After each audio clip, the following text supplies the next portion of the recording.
So, ayan, bago ako bumalik sa Canada, nag-stop by ako dito sa Banks. Ano ba yung full name? Nakalimutan ko. Mamaya papakita ko sa inyo.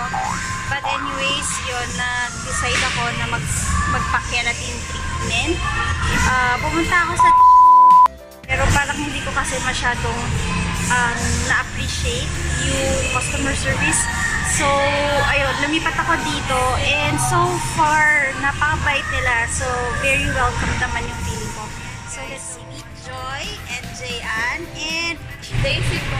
Daisy, ayan. Ano ng full name ng salon? Banks Prime. Ayun. Alam nyo naman guys, halos lahat ng vlogs na ginagawa ko, napaka-fan ako ng Korean products. So, ewan ko ha, coincidental lang na napagsak ako sa salon na to. Nagulat nga ako nung sinabi nilang Korean, ano pala sila, Korean owned. Parang dito lang ako naka-experience na ang daming humahawak ng hair.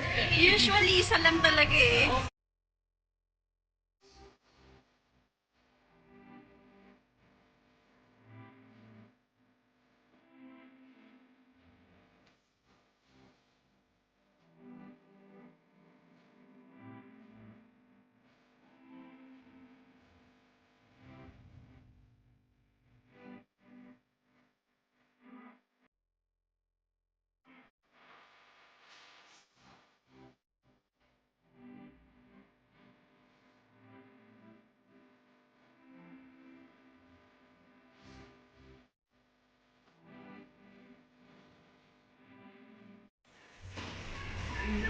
Skin na ulit tayo guys.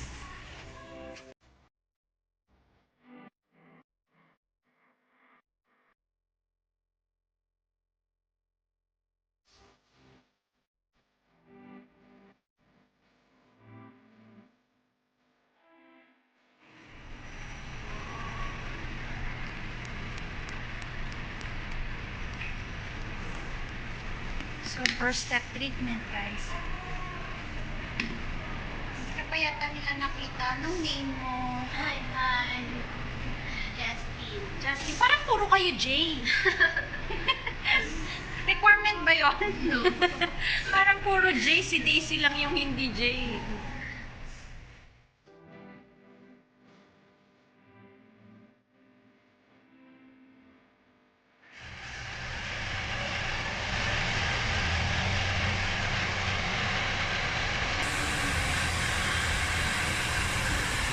Sa buhok ko guys, mukhang kailangan 5 mag-blower sa kapal.